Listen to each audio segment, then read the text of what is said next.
नमस्कार साथियों, स्वागत है आपका हमारे यूट्यूब चैनल में और हम देख रहे हैं हिंदी नेट सेट अध्ययन। आज हम इसमें जो नागार्जुन की कविताएं हम प्रारंभ करेंगे। नेट के पाठ्यक्रम में जो भी कविताएं हैं वह सभी कविताएं हम पढ़ेंगे और उसमें से सबसे प्रथम नागार्जुन की कविताओं से प्रारंभ करेंगे। उसके ऊपर भी है वह सब कुछ हम लाइन बाय लाइन पढ़ेंगे, समझाने का प्रयास करेंगे। और यह कालिदास जो कविता है, यह कालिदास सतरंगे पंखों वाली सतरंगी पंखों वाली इसका प्रकाशन जो है 1959, यानी इस कविता संग्रह में संकलित यह कविता है। कौन सी? कालिदास। और उसके बाद अकाल और उसके बाद इसी एक कविता संग्रह में संकलित कविता है अकाल और उसके बाद और कालिदास। यह कालिदास कविता में कालिदास की जो रचनाएं थी उन कालिदास के 3 रचनाओं का उल्लेख आया है और उन 3 रचनाओं के आधार पर ही यह कविता कालिदास ने नागार्जुन ने लिखी हुई है। कालिदास के रघुवंशम, कालिदास का जो रघुवंशम ये है काव्य संग्रह है, कविता है, रचना है रघुवंशम। रघुवंशम रघुवंशम उसके बाद है ये रघुवंशम से क्या किया है, राजकुमारी इंदुमती का जब मृत्यु होता है उसके आधार पर अज जो है राजा अज, वह राजा अज शोक व्यतीत करता है। तो उसके माध्यम से नागार्जुन पूछते हैं क्या सच में अज रोया था या तुम रोए थे? तुम्हारे प्रियसी के मृत्यु शोक से तुम रोया था? कालिदास को पूछते हैं कि तुम सच में रोए थे या आज रोया था? क्योंकि तुमने आज का यहाँ पर उल्लेख किया है, मतलब आज द्वारा तुम रोए हो, ऐसा कहने का उद्देश्य था इसका। उसके बाद है कुमार संभव। जो कुमार संभव शिव पार्वती के इस पर है। कुमार संभव कुमार संभव कुमार संभव इसमें कुमार संभव में जो शिव पार्वती शिव द्वारा कामदेव को भस्म किया जाता है और कामदेव भस्म होने पर रति जो है विलाप करती है और उस विलाप करती है कुमार संभव में शिव तांडव करते हैं और शिव साक्षात शिव जब है वह कामदेव को भस्म कर देते हैं, मार देते हैं और वह कामदेव के विलाप में रति रोती है। तो सच में तुम तब वो रति का विलाप तुमने लिखा है या तुम्हारा विलाप लिखा है? नागार्जुन कालिदास को पूछते हैं। उसके बाद मेघदूत का जो खंड काव्य है, मेघदूत खंड काव्य है। मेघदूत मेघदूत जो कालिदास का खंड काव्य है, उस कालिदास ने खंड काव्य में क्या किया है कि इसमें जो है यक्ष की जो कथा है, कुबेर ने यक्ष को अलकापुरी से निर्कासित किया, यानी कुबेर ने जो है अलकापुरी से निष्कासित किया था यक्ष यक्ष नामक पक्षी को। तो उस नामगिरी नामक पर्वत पर वह पक्षी रोया था या तुम रोए थे? जैसे जैसे हम पढ़ेंगे उसका विश्लेषण करते चलेंगे। तो यह कविता यहाँ पर ऐसे होती है। ये जो पहला छंद है, ये जो पहला छंद है किस ग्रंथ से लिया, किस ग्रंथ के आधार पर है? तो यह पहला छंद जो है वह रघुवंशम रघुवंशम कालिदास सच सच बतलाना, इंदुमती के मृत्यु शोक से अज रोया था, रोया या तुम रोए थे? कालिदास सच सच बताना। यानी जब इंदुमती और आज क्या है, इंदुमती और आज यह दोनों जो है पति पत्नी थे या उन दोनों में एक नायक नायिका थे। जब इंदुमती की मृत्यु हुई थी और उसके दुख के कारण आज रोया था और वह इसमें रघुवंशम ने तुमने आज का चित्रण किया है, क्या वह सच में आज ही रोया था या आज के द्वारा तुमने तुम्हारा दुख बताया है? यह कालिदास पूछता है। कालिदास नहीं, नागार्जुन पूछते हैं। यह जो है उसके बाद का यह रघुवंशम नहीं, कौन सा है? हाँ, कुमार संभव। यह कुमार संभव से आधार पर शिवजी की तीसरी आंख से निकली हुई महाज्वाला में धृत मिश्रित सूखी सभिधा सम कामदेव जब भस्म हो गया, रति का क्रंदन सुन आंसू से तुमने ही तो दग्ध होए थे। कालिदास सच सच बतलाना, रति रोई या तुम रोए थे? मतलब जब शिवजी जो है वहाँ पर एक पर्वत पर ये कर ध्यान में बैठे हुए हैं और पार्वती द्वारा कामदेव आते हैं वहाँ पर कामदेव पार्वती का रूप धारण करके। इसके बारे में उतना पता नहीं, लेकिन जो सुना है वह बताएंगे आपको। तो वह कामदेव वहाँ पर पार्वती का रूप धारण करके आते हैं और वह शिव जी की तपस्या भंग करते हैं। तब वह शिव जी को गुस्सा आता है और तीसरी आग जब शिव जी की खुलती है तो वो गुस्से में तांडव करते हैं, यानी सामने कुछ भी हो उसको भस्म कर देते हैं। उसी प्रकार वह कामदेव को भी भस्म कर देते हैं। और वहाँ पर कामदेव और रति क्या है, पति पत्नी है। कामदेव और रति क्या है, पति पत्नी है। तो कामदेव की भस्म होने के बाद रति जो है क्रंदन करती है, विलाप करती है और रोती है। तो वह नागार्जुन वहाँ पर कहते हैं कि कालिदास उस रति की उस वहाँ पर रति ही रोई थी या तुम भी रोए थे? कालिदास सच सच बताना, रति रोई या तुम रोए थे? उसके बाद जब रघुवंशम, अगला ग्रंथ कौन सा आया है यहाँ पर, रघुवंशम। रघुवंशम में जब क्या है यहाँ पर रघुवंशम के बारे में, नहीं यह रघुवंशम नहीं, मेघदूत। मेघदूत मेघदूत मेघदूत यहाँ पर जो कालिदास का संस्कृत में लिखा हुआ ग्रंथ है उसके, ये खंड काव्य है। यानी मेघदूत क्या है, खंड काव्य भी है। और उसमें क्या है, कुबेर ने यक्ष को अलकापुरी से, यानी इसमें यक्ष की कथा, यानी जो यक्ष नामक जो पक्षी था उस यक्ष की कथा को चित्रित किया गया है। और वह यक्ष जब कुबेर ने यक्ष को अलकापुरी से, यानी कुबेर की नगरी का नाम क्या था, अलकापुरी था, और उस अलकापुरी से यक्ष को निकाला दिया जाता है, निष्कासित किया जाता है। इसके बाद यक्ष पक्ष की नामगिरी नामक पर्वत पर, यानी नामगिरी नामक पर्वत पर बैठकर रोता है। तो वह पक्षी रोया था या तुम रोए थे? सच सच बताना कालिदास, ऐसा यहाँ पर वह बता देते हैं। तो यहाँ पर हम पढ़ते हैं, वर्षा ऋतु की स्निग्ध भूमिका, प्रथम दिवस आषाढ़ मास का। देख गगन में श्याम घन घटा, विधुर यक्ष का मन जब उचटा। खड़े खड़े तब हाथ जोड़कर चित्रकूट से सुबक शिखर पर उस बेचारे ने भेजा था, जिनके ही द्वारा संदेशा उन पुष्करावत मेघों का साथी बनकर उड़ने वाले। कालिदास सच सच बतलाना, पर पीड़ा से पूर पूर हो, थर थर कर ओ चूर चूर हो। अमल धवलगिरी के शिखरों पर प्रियवर तुम कब तक रोए थे?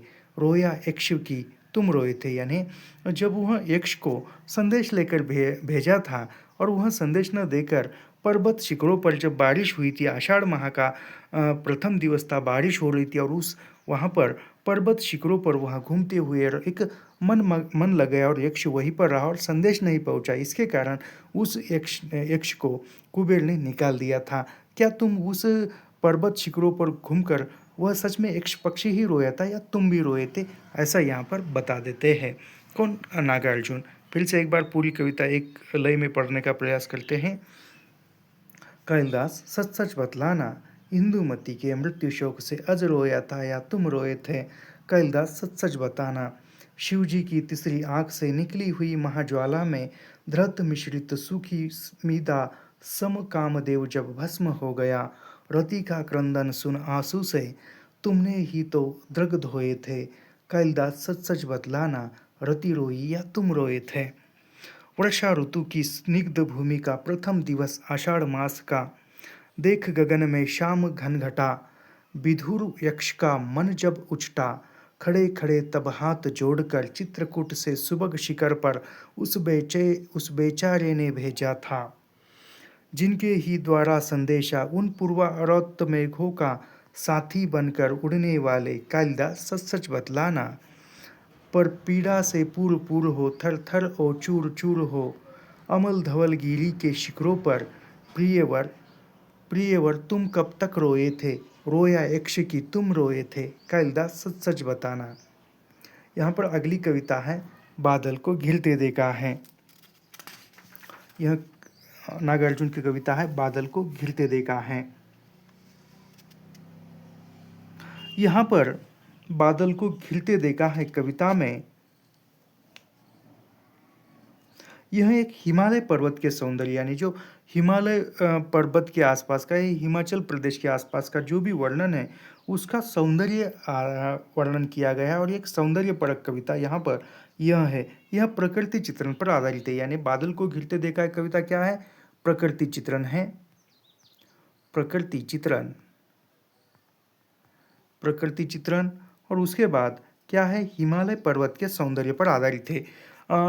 नागार्जुन की कौन सी कविता प्रकृति चित्रण तथा हिमालय सौंदर्य को आधारित लिखी हुई है? तो बादल को घिरते देखा है कविता है, याद रखना। संपूर्ण कविता में संगीतात्मकता है, इसमें क्या है, संगीतात्मकता है। उसके बाद तत्सम शब्दों का प्रयोग हुआ है। तिब्बत यात्रा के दौरान हिमालय के सौंदर्य पर लिखी गई कविता है। कौन सी यात्रा के दौरान है यह कविता लिखी हुई? तिब्बत यात्रा के दौरान लिखी हुई है। हम इसको पढ़ते हैं। अमल धवल गिरी के शिखरों पर बादल को घिरते देखा है, यानी प्रकृति चित्रण है, तो इसमें प्रकृति का ही होगा सब कुछ। अमल धवल गिरी के शिखरों पर बादल को घिरते देखा है, छोटे छोटे मोती जैसे उसके शीतल तुहिन कणों को मानसरोवर के उन स्वर्णिम कमलों पर गिरते देखा है। बादल को घिरते देखा है, तुंग हिमालय के कंधों पर छोटी बड़ी कई झीलें हैं, उनके श्यामल नील सलिल में समतल देशों से आ आकर पावस की उमस से आकुल रिक्त मधुर टिशु तंतु खोजते हंसों को तिरते देखा है। ये जब ऐसे पर्वत है और उस पर्वत पर जब छोटी मोटी झीलें हैं और उस झीलों से जब पानी बहता है, उस पानी कहाँ से आता है, जो समतल ये है, समतल देश से जो बहकर पानी जाता है उस झीलों में, और उस बहते हुए झीलों में हंस भी तैरता हुआ देख रहा है। बादल को घिरते देखा है। ऋतु बसंत का प्रभात था, मंद मंद था अनिल बह रहा, अनिल का अर्थ होता है हवा। बाल रुग्ण की मृत्यु किरणें थी, अलग बगल स्वर्णाभ शिखर थे, एक दूसरे से विहरित हो अलग अलग रहकर जी जिन्होंने सारी रात बितानी होती, निशा काल से चिर अभिशापित बेबस उस चकवा चकई, यानी चकवा चकई का भी इसमें ही नाम आया है, याद रखना। बंद हुआ क्रदन फिर उनमें, उस महान सरोवर के तीरे शव्वालों की हरी दरी पर प्रलय कलह छिड़ते देखा है, बादल को घिरते देखा है। शत सहस्त्र फुट ऊंचाई पर द्रगम बर्फानी घाटी में अलकनाभि से उड़ने वाले निज के ही उन्माद परिमल के पीछे धावित हो होकर तरु तरल तरुल कस्तूरी मृग को अपने पर चढ़ते देखा है, बादल को घिरते देखा है। कहाँ यह धनपति कुबेर, वह कहाँ गई उसकी वह अलका, नहीं ठिकाना कालिदास के यौम प्रहारी गंगा जल का, ढूंढा बहुत किंतु लगना क्या, मेघदूत का पता कहीं पर। यानी जो मेघदूत में कालिदास ने यहाँ का वर्णन किया गया है, इस पर्वत पर कुबेर की नगरी है, यहाँ पर ये है, तो वह कहाँ दिखाई दे रहा है इस पर्वतों में, वह ढूंढ रहा हूँ मैं, नहीं मिल रहा है। कौन बताए वहाँ छायामय बरस पड़ा होगा न यहीं पर, जाने दो वह कवि कल्पित था, मैंने तो भीषण जाड़ों में नभचुम्बी कैलाश शीर्ष पर मेघा महामेघा को झंझा नील से गरज गरज भिड़ते देखा है। यानी उसने तो, कालिदास ने तो उसका एक कल्पना पर वर्णन किया है, लेकिन मैंने तो है यहाँ पर खुद आंखों से देखा है। क्या देखा है? खुद आंखों से। कौन बताया वह छायामय बरस पड़ा होगा न यहीं पर, जाने दो वह कवि कल्पित था। मैंने तो भीषण जाड़ों में, मतलब भीषण जाड़ों में मतलब क्या है, मैंने तो ठंड में नभचुम्बी कैलाश शीर्ष पर, मतलब वो जो ऊंचे ऊंचे पर्वत शिखर है, उन ऊंचे ऊंचे पर्वत शिखरों पर महामेघ को झंझा नील से, मतलब बर्फों की इसको गरज गरज भिड़ते देखा है, बादल को घिरते देखा है। शत शत निर्झर निर्झनी कल मुखरित देवदारू गगन में, शोणित धवल भोज पत्रों से छाई हुई कुटी ने भीतर, रंग बिरंगे और सुगंधित फलों को कुंतल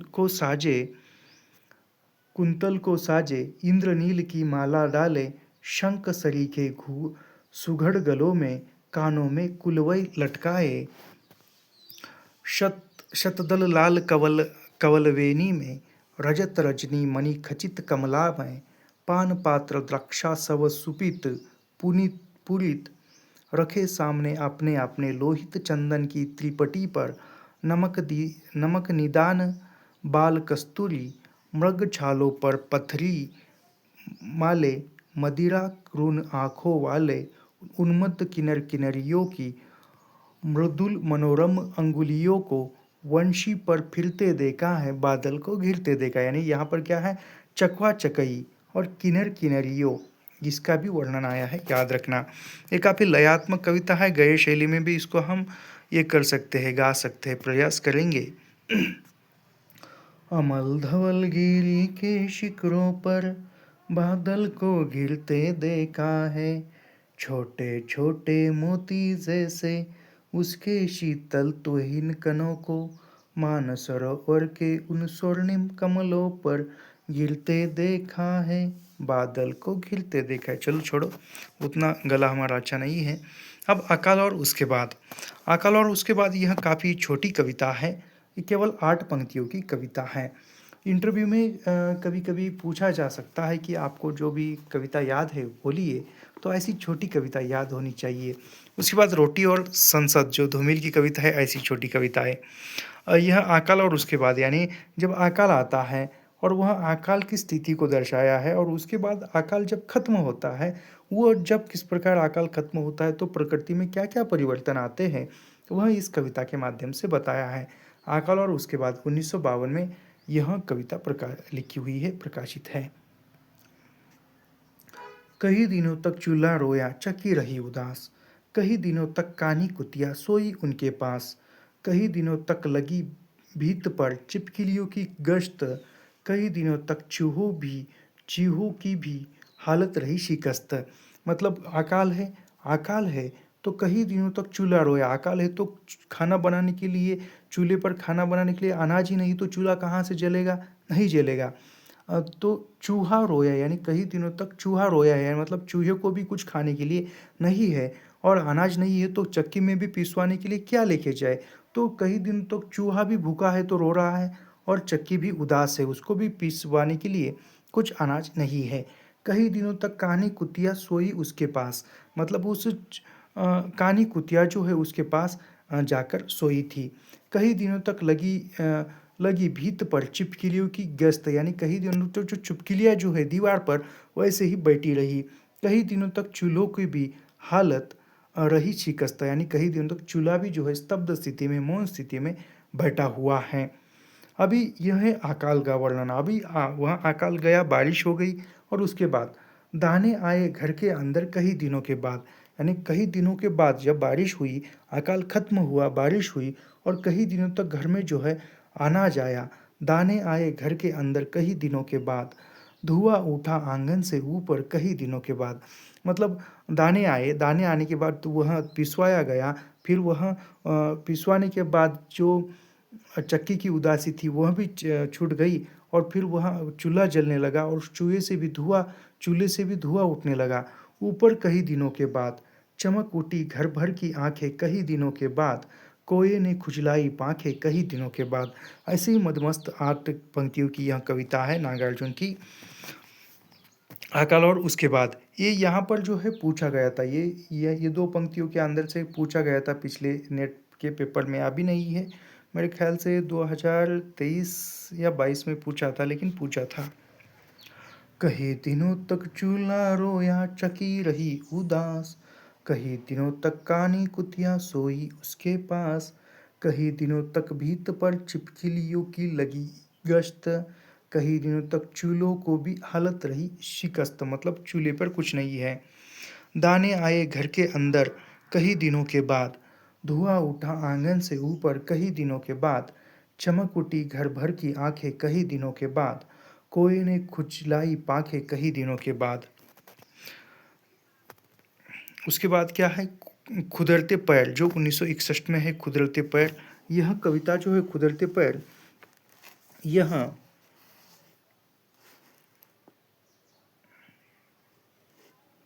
एक रिक्शा चालक के जीवन का अंकन किया गया है। एक रिक्शा चालक का जीवन कैसा होता है उसका यहाँ पर चित्रण किया गया है, किसमें, खुदरते पैर। और यह एक प्रगतिशील विचारों से युक्त कविता है। मजदूरों के प्रति व्यक्त सहानुभूति का भी चित्रण है। सहज भाव और भाषा का प्रयोग इसमें दिखाई देता है।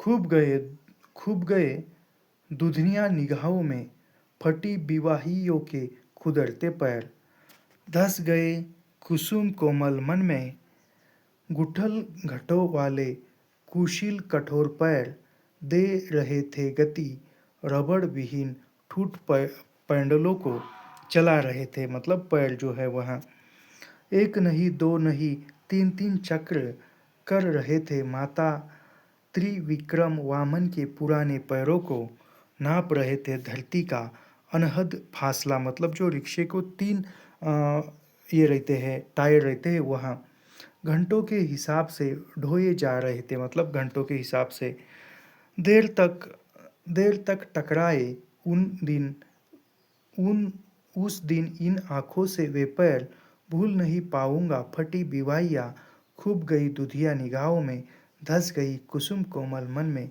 मतलब बहुत सारे दृश्य देखे। और यहाँ जो है दृश्य जब जब रिक्शे के जो क्लच ब्रेक जो भी होता है वो पैरों में ही होता है। उसके बाद शासन की बंदूक, 1966 में यह कविता प्रकाशित है। शासन की बंदूक, यह सत्ता व्यवस्था में वर्णित दमन चक्र की यानी जो शोषित वर्ग है उसका वर्णन करने वाली यह कविता है। शासन की बंदूक।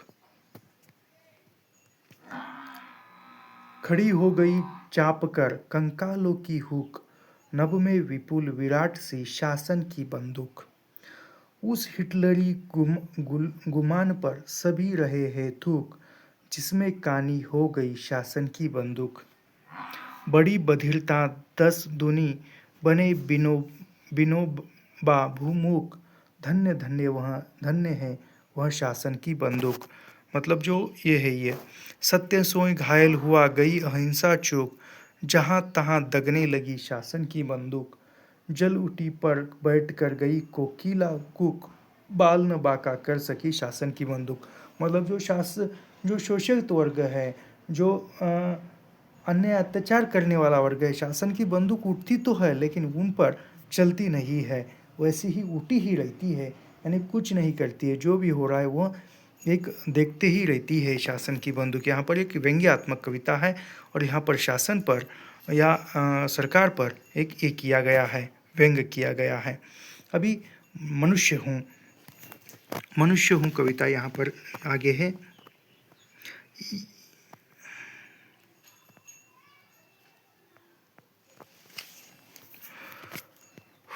मनुष्य हूँ कविता। नहीं कभी क्या मैं थकता हूँ, नहीं मनुष्य हूँ। नहीं कभी क्या मैं थकता हूँ, अहोरात्र क्या नील गगन में उड़ सकता हूँ। मेरे चित कब्रे पंखों की भास्वर छाया, क्या न कभी स्तलिंबित होती है। हो धान की स्निग्ध छटा पर, उदड़ मुग की नीरव जटा पर, आखिर मैं तो मनुष्य हूँ। यानी यहाँ पर मैं मनुष्य हूँ, मैं भी थकता हूँ, मैं मशीन नहीं हूँ, मैं मनुष्य हूँ, मैं भी थकता हूँ, क्या मुझ में जीव नहीं है, ऐसा वह कह रहे हैं। नहीं कभी क्या मैं थकता हूँ, क्या मैं कभी थकता नहीं हूँ, थकता हूँ। अहोरात्र क्या नील गगन में उड़ सकता हूँ, मतलब मैं 24 घंटे यहाँ पर काम नहीं कर सकता। मेरे चितकबरे पंखों की भास्वर छाया, क्या न कभी स्तलंबित होती है। मतलब मेरे अंदर की जो ऊर्जा है वह ऊर्जा कभी थकती नहीं, कभी कम नहीं होती। हो धान की स्निग्ध छटा पर, उड़द मूग की निविड़ जटा पर, आखिर मैं तो मनुष्य हूँ। मतलब जो कुछ कुछ लोग काम पर लगा देते हैं मजदूर को, तो उसको इंसान समझते नहीं है। अरूर हित सारथी है जिसका एकमात्र पहिया है, जिनमें 7 घोड़ों का वह रथ नहीं चाहिए, मुझको नियत दिशा का वह पथ नहीं चाहिए। उरु उरु रहित सारथी है जिसका, यानी जो उरु रहित सारथी है जिसका एकमात्र पहिया है, जिसमें यानी मेरे रथ में एक पहिया है, 7 घोड़ों का वह रथ नहीं चाहिए मुझे, मुझको नियत दिशा का वह पथ नहीं चाहिए। यानी नियत एक ही दिशा है, उसमें वह पथ नहीं चाहिए। पृथ्वी मेरी माता है, इसे देखकर हरित भारत मन कैसा प्रमुदित हो जाता है। सब है इस पर जीव जंतु नाना प्रकार के, तृण तरु लता गुल्म भी बहुविध विधि, चंद्र सूर्य है गगन ग्रहण गण है, शत सहस्त्र संख्या में बिखरे तारे भी है, सब है इस पर। कालकूट भी यही पड़ा है, अमृत कलश भी यही रखा पड़ा है। नील नीलग्रीवा वाले उस मृत्युंजय उसका भी बाप यही, अमृत प्राप्ति के हेतु देवगण नहीं दुबरा, अब ठग सकते दानव फूल कुल को। तो यहाँ पर हमने यह इसकी कविता देखी नागार्जुन की। तो ये सब कुछ हम निःशुल्क पढ़ाते हैं, और निःशुल्क अध्ययन करने के लिए हमारे चैनल को सब्सक्राइब कीजिए, लाइक कीजिए और शेयर करना मत भूलिए। धन्यवाद।